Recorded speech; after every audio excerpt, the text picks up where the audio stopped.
All right. Let's see. We're back. We want to go. Let's go back to the unassuming hovel. I made some extra money.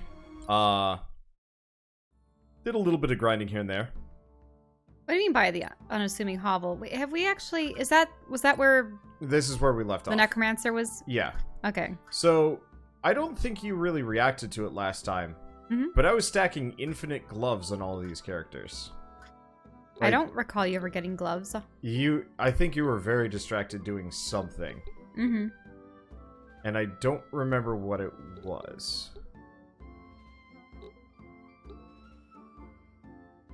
I gotta look something up. So, there's robes, which have massive resistance but lower defense.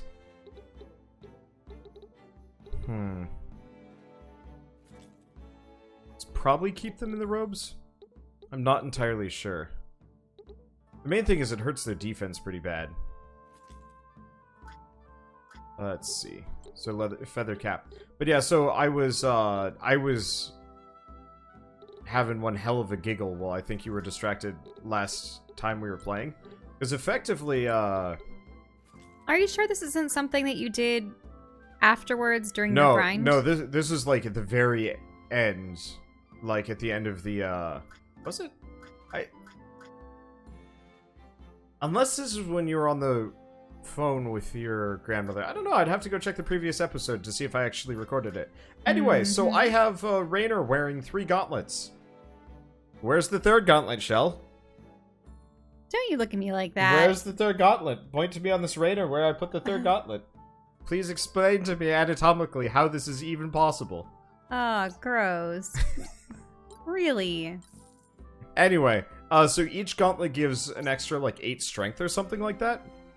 And considering I'm kind of loaded with a fair bit of money... I'm surprised they didn't have slots like you have in most games. Well, there are slots, but gauntlets just count as an accessory, so you can just have... Several accessories if you want to. I'm not even... It should only be limited to 2. Sort of. So the thing is, like... You're limited to... 1 weapon, unless you have 2 weapon fighting. You have 2 hands, so you can have a weapon and a shield, or a weapon and a weapon. Yeah. And I'm pretty sure... Yeah, so if I wanted to... You can't put on multiple helmets. No, you can't put on multiple helmets, but I could replace his helmet with another gauntlet. In fact, I'm pretty sure he could have a crossbow and 5 gauntlets on. Why? This is something that they're gonna need to fix. I don't think there can only be 2 gauntlets. I don't think they should. I think this is a beautiful piece of gameplay programming, and I will have to do a full gauntleted man. Oh, and are gauntlets cheaper than most things? No, they're kind of expensive. Anyway, try and buy. Oh. Okay, nope. Blade Wolf. You want Blade Wolf to have a ton of gauntlets, but that's going to decrease his stats. You don't want that. I mean... No. Not overwhelmingly. They still provide defense. Yeah, that's not that big of a downside. No, the only thing would be it looks worse. Losing the armor. Look at all that. But I'm increasing his attack. This is Blade Wolf, remember? All right, I'll keep his armor. I'll keep his armor on.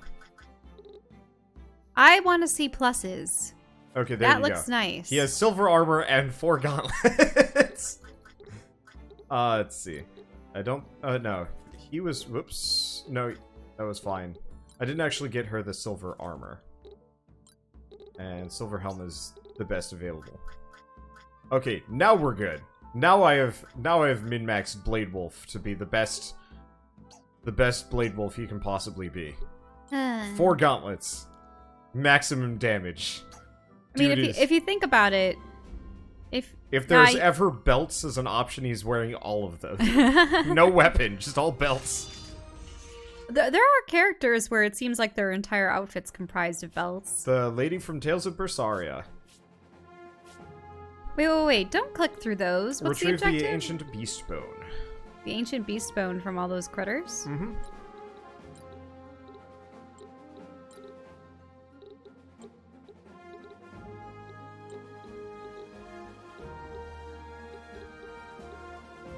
That should be good. Oh. That must be the ancient beast bone we're looking for.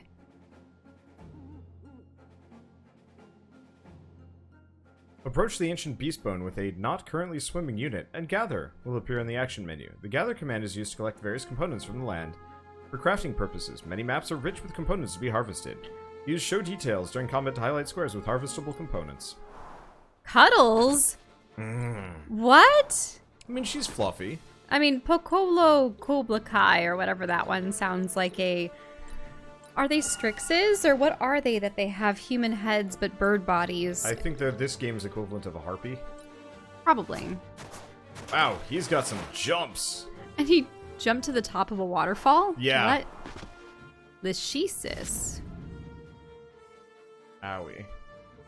Poison hurty. Termagon. That's what they're called? Yeah, I guess so. I mean, just hearing the hooting of the owl that's placidly sitting on the tree at the southern tip of the map. The owl knows it's not a combat creature, so it's totally safe. Everything else is like, gotta fight, but the lizards and the owl, they're just like, yeah, cool. I'll just sit here and watch. Maybe I'll peck at the remains afterwards. Yeah, sweet snacks. I don't really know if... Owls tend to prefer whole mice and stuff, right? And they make them into pellets. I think owl pellets are creepy. Yeah. Because aren't they comprised of essentially just the fur and the bone of their victims? Probably. Like, I find it mostly creepy just because of Poppy. Right. That's where my disgust with it comes from. I remember that vividly reading Poppy. Because it was... For some reason, it was like required reading in 3rd grade, right? Was it fourth grade for me, but yeah. It was 3rd grade for us. And so, yeah, there was Poppy and Rye and such. I don't know. I don't remember much of Rye. There were the beavers in that one, probably. But, yeah, and Poppy, she's essentially hunting down this great owl that's called... What was his name? Wasn't his name, like, Mr. Orthrix or... I have totally forgotten his name, honestly. But yeah. Osterix or... Might be Osterix. Osterix. It's something that ended in Ix and started with an O. But she's hunting him down because he ate her boyfriend. Yep, Ragweed. And he had an earring. Yep. And that was what was inside one of the pellets. Spoilers. I don't think most people are even reading Poppy anymore as a It is kind of a children's book, which is odd because it's actually quite grim. They and should gory. have had us read like some of the Redwall series. At least that one was a little bit more tasteful with its deaths. Mm-hmm. Well, the interesting thing is, Redwall, you have rodents with a society. They create their own armor and their own cities, and they have essentially a medieval society going on.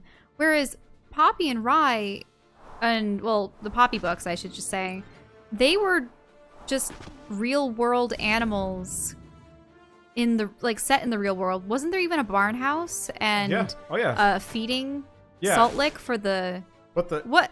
Yeah, it's standing on its front legs and it has tiny little hind legs. Thurva. That's confusing. It is presenting. That is a peculiar dragon. I don't like this that much. They are probably, I don't know, maybe they were inspired by Sebulba, and instead of having him with his hind legs as his front legs, if you will, like his arms, they just have them out back? I don't know. I like that hammer sound effect. Yeah. So with Poppy, she could wield things like weapons, right?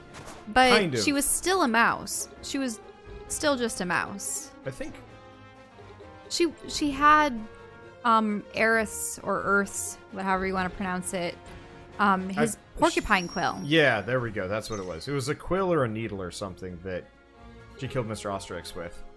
Mm-hmm. Is largely the only thing I remember.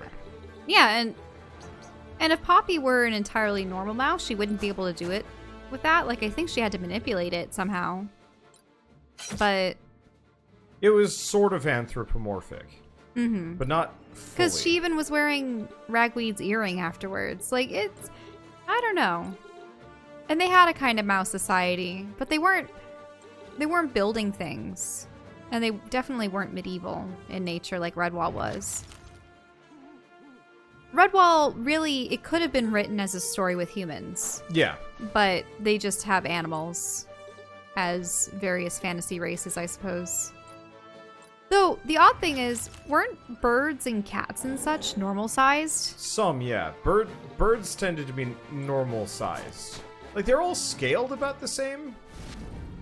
Yeah, because a badger, sure, they were larger in that universe, but they weren't so large that they were giants to mice. Well, they were giants to mice. But they were only like 3 times the size of a mouse. They were like 9 feet tall versus a mouse, say, being the average of like 5 feet. Though I wouldn't consider mice. Mice were kind of like the hobbits, I would think, of the Redwall universe. And then, nah, because the moles are about the same size, right? Or were they shorter? Squirrels and rabbits and hares and stuff were larger. Yeah, and they were larger than the mice, but I think they were considered average size. The otters were taller and thinner, but the badgers were big and brawny. Yeah, there weren't a whole lot of badgers anyway, so they kind of were the like superheroes. Whenever a badger took the field, it was supposedly like. But yet cats were there was enormous. Only one cat. Enormous. If I remember right. Yeah, it was huge. The cat was for all intents and purposes, a monster. But it liked to talk and didn't want to eat rodents. Whereas snakes, they had no. I don't believe they had any sentience or sapience. They were essentially monsters. They were like hydras hiding out in a cave. In their universe, they weren't intelligent as far as I remember. The foxes were only as tall as maybe the like otters and shorter than the badgers in universe for Redwall, you know? It was confusing. It was also interesting how so many of the races in Redwall were delineated between like good and evil with the the rats and the stoats and the ferrets. Yeah, and they were all fairly villainous. It was a little unforgiving too. I remember reading it was Tagaron? No, it was Tagaron. No, Tagaron was the otter. No, but he was raised by ferrets? Yeah, the otter was raised by ferrets, but there was a ferret raised by... There was a ferret raised by a mouse. That was a different one. That one was outcast of Redwall. You're right. And yeah, his fate was pretty grim. And sort of like the whole, no, there's no saving me, mother. That kind of thing. And it's just, huh? She was so convinced that yeah, he would be able to overcome and live in their society, but it wasn't enough. It bothered me a little bit just because it was so unforgiving. It was just like, well, also they almost seem to blame it on like their basest nature instinct. They will always be this way. Yeah, and I didn't enjoy that as much because it felt cheap, maybe. Whereas undeniably the mice are always the good guys, and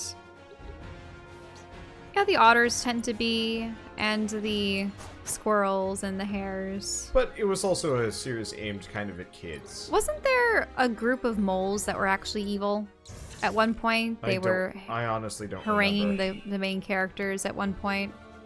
There were potentially different mole clans, or did they have hedgehogs? Yeah, I think I did. Oh, do you know what it was? There's another one that I'm forgetting the name of. A shrew. The shrews could be obnoxious, couldn't they? Yeah, the shrews had odd personality problems. They tended to be also quite greedy, as I recall. Like, the older I get, the more I realize some of these characters were straight up just like... Orcs are evil! Well, yeah, orcs are evil, but also potentially stand-ins for, like, pre-existing races or peoples sometimes. Mm-hmm. And that worries / bothers me a little bit. Mm-hmm.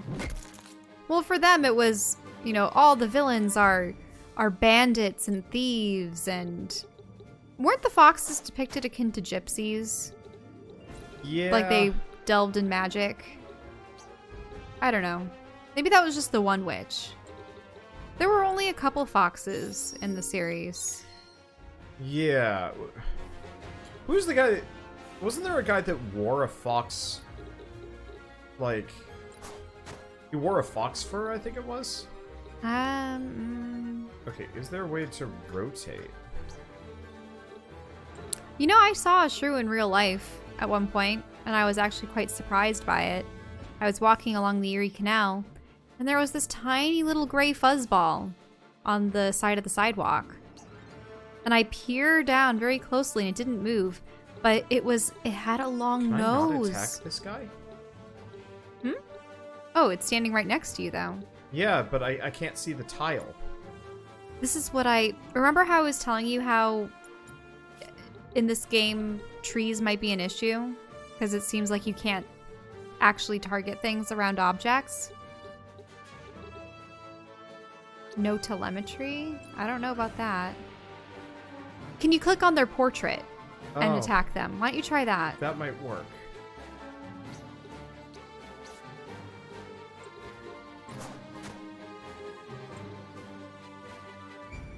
Or no?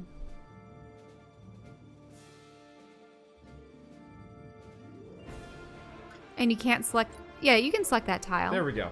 I just had to use the controller. I probably should be using the controller anyway. It was made for it. Mm-hmm. There we go.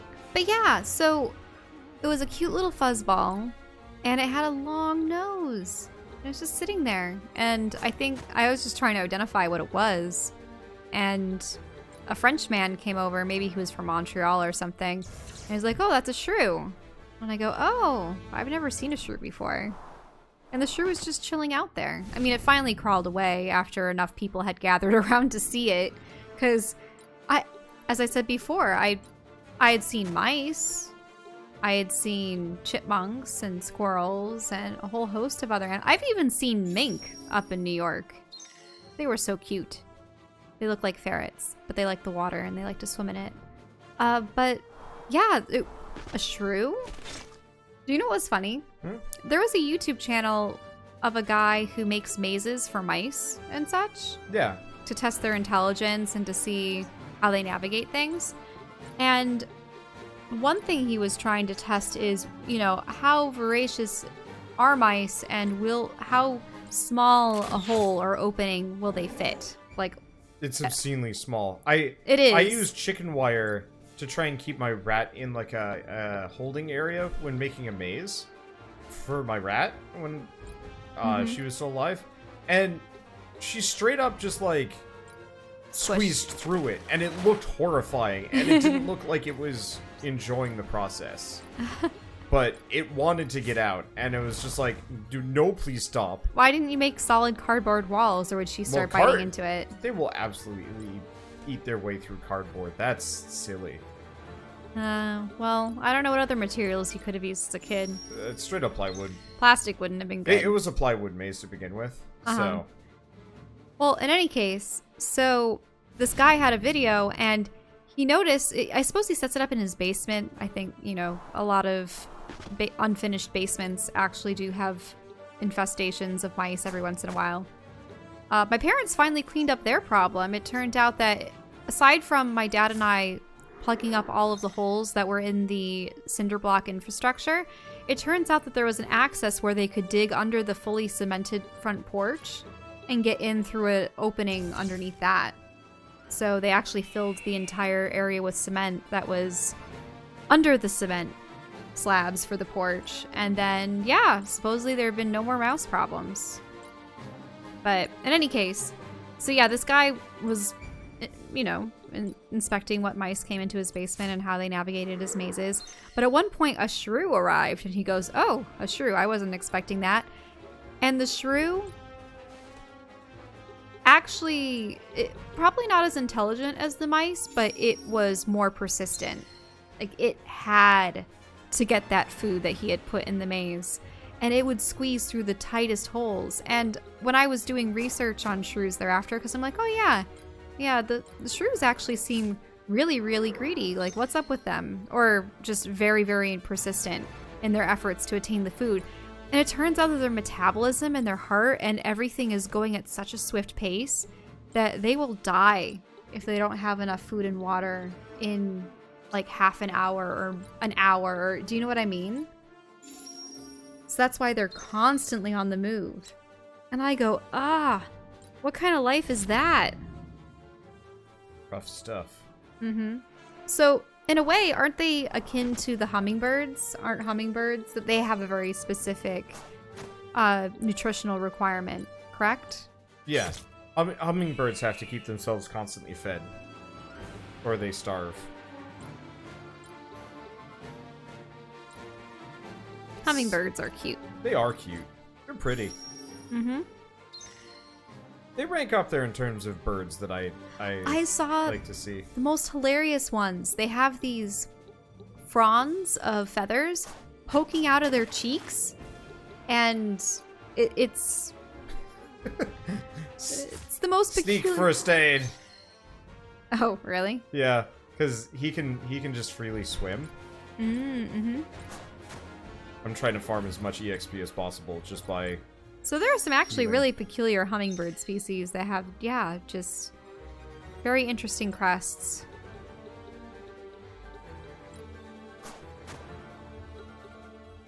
I'm always amazed at the variety of birds. Yeah.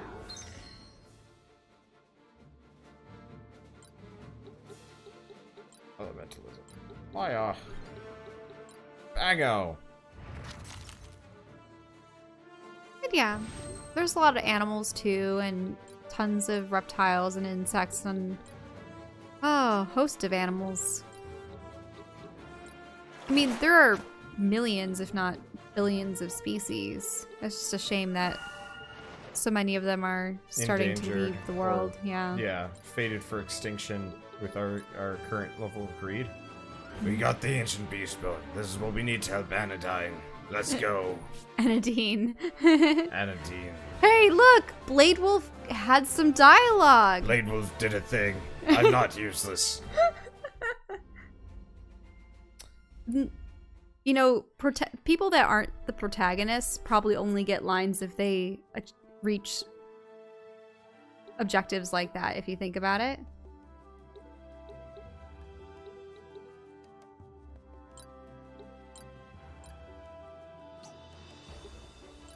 Gadgets can I make? Absorber Plus. So this was the bone that we needed for the potion. Yep. Or an amulet. He was making an amulet. I'll have to mess around with gadgets.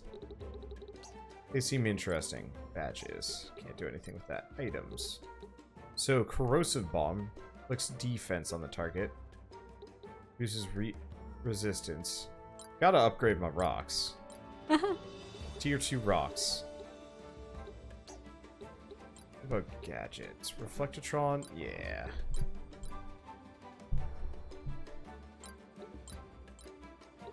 I don't actually know if any of these are particularly helpful, but because I just get to use them freely, I think? Mm-hmm. I don't actually know about gadgets compared to,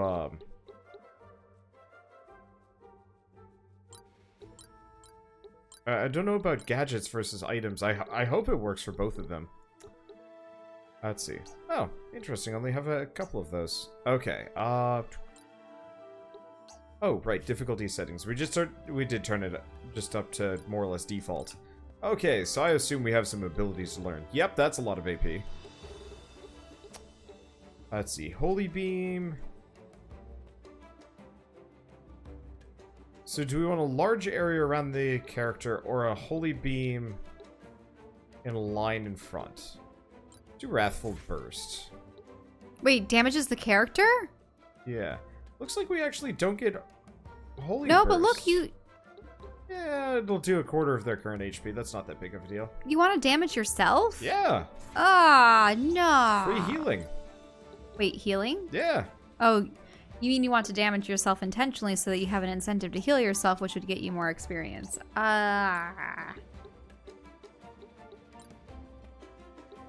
So you can get Health Expert. I'm going to get her boon. So whenever she kills an enemy, her next ability will be a crit. That should be pretty good. And that works on anybody. Like, that's one thing I really like about these games is, like, some of the skills that you learn on a character can be used on any build. So boon specifically, on Raynor, turns him into a nightmare machine. So you know how Raynor was running around sneak attacking things and doing tons of damage because the sneak attack does a ton of damage? Well, now whenever he kills something, his next hit will be a crit. So I could potentially chain crit one-shot everything with Raynor, which might be kind of strong. Okay, there we go. You don't care about these things as much. Someday I'll make you play one of these games. I mean, I care about stats and abilities and things, but typically only in MMOs and things where I'm building a custom... Oh, she maxed out Mender. Oh. I forgot about that when I was grinding. Alright. Well, probably have her be a witch doctor next. Because we could also have her be an alchemistic. Or go wizard. But she's getting enough wizard skills as it is. Scoundrel, ranger, knight, mercenary, gadgeteer. Well, let's make her... Yeah, maybe the plague doctor or something. But I think we should change up her outfit at some point. So, set abilities. Instead of elementalism, let's have her do holy magic. Treatment. Recovery, poison burst, heal burst, poisons, mass slow, mass weaken, mass thorns. Interesting. Fortitude. Immune to injuries, poison, bleed, and weaken. Barrier. Does mass thorns and mass weaken only affect your enemies? Hopefully? Like, thorns, you might have an area of effect. Small area. I see.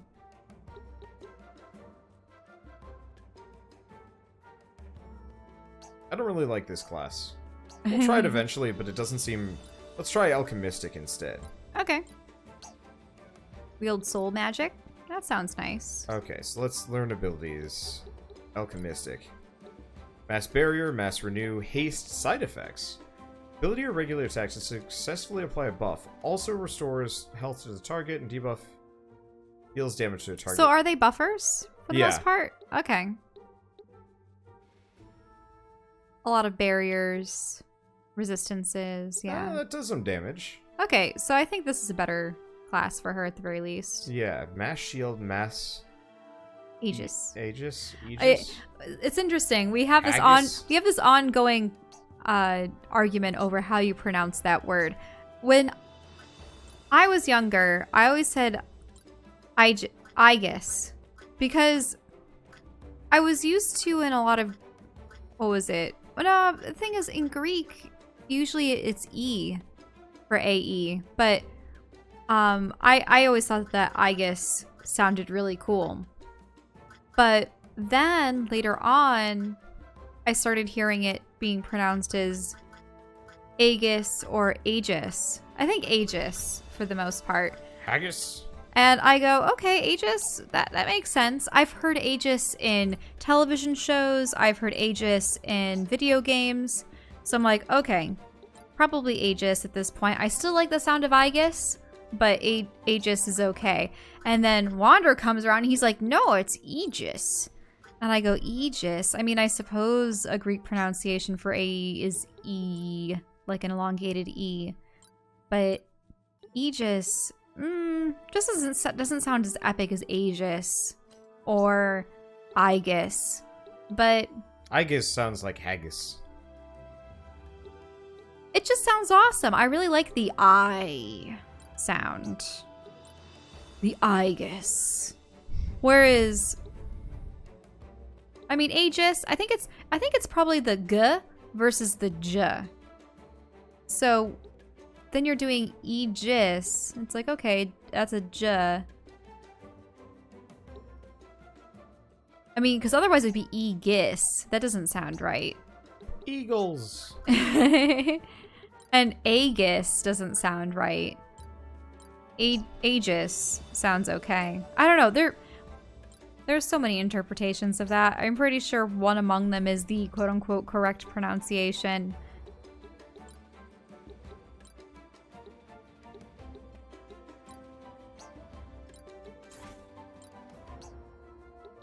I'm almost done. There's just so many skills to pick up along the way. Mm-hmm. I've always wondered if there's a specific symbol to make a long Y, like an I sound. Because I created a name for this planet that much of my story takes place on, and it's Clysis. Except I look up the word and it turns out it's an ancient alchemical term that means to like bring separate parts together or something else like that. I'm like, oh, cool. I mean, I didn't mean for it to be a potential reference. You know how you always look up a name and it turns out someone else has used it in the past and it's like, drat. But in this particular instance, they were saying it's Clysis. And I'm like, I don't want my planet to be pronounced Clysis, but I don't want to change the spelling of it to CLAISSUS. I like the appearance of the Y. Except then it would be Clysis rather than Clysis. Okay, I'm done with character management. Actually, this is a really good stopping point for the episode. I know we only did one battle, but I'm sorry he was doing a lot of management, and I was just rambling on about Redwall and, what was it, shrews, and rodents getting into people's houses, and how you pronounce various words.